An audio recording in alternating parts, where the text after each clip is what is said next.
ఇప్పుడు ఈ అడ్మిషన్ల సీజన్ వచ్చిందంటే నాకు భయం అవుతుంది. పోయొచ్చిన సార్ నారాయణకు ఈ బ్రాంచ్కు చైతన్యకు ఎంతన్నా రానంటే 3 లక్షలు అన్నాడు. అది ఉండేదే 2.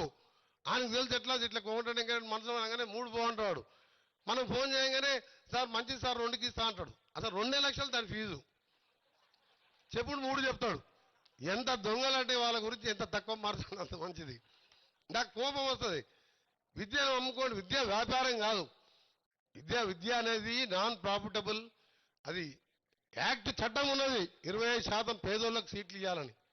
ఆ చట్టాలకు తూట్లు పొడిచి ఈ దొంగలు ఇవాళ కార్పొరేట్ పేదవాళ్ళని దోసుకుంటూ టీచర్స్ కూడా ప్రైవేట్ స్కూళ్ళ కంటే ఇక్కడనే ఎక్కువ. నారాయణ కాలేజీకి పోండి, గవర్నమెంట్ కాలేజీకి పోండి, అక్కడ ఉట్టి డిగ్రీ చేసిన వాళ్ళు ఉంటారు. ఇక్కడ పిహెచ్డి చేసి గ్రూప్ సర్వీస్ చేసి ఏ ఉద్యోగం రాక లెక్చరర్ ఉద్యోగం చేసిన వాళ్ళు ఉంటారు. ఇక్కడ ఎందుకు పోతున్నా ఎవరికి అర్థమైతలేదు. పట్టిస్తే ఎంతో మంది 100ల మంది విద్యార్థులు ఆత్మహత్య చేసుకుంటున్నారు. నాకే ఇట్లా ఛాన్స్ వస్తే తప్పకుండా నేను ఎప్పుడైనా ఎడ్యుకేషన్ మినిస్టర్ అయితే మాత్రం ఈ కార్పొరేట్ స్కూళ్ళన్నీ కూడా బంద్ చేసేది ఖాయం. గవర్నమెంట్ స్కూళ్ళన్నీ చదువుకోవాలి.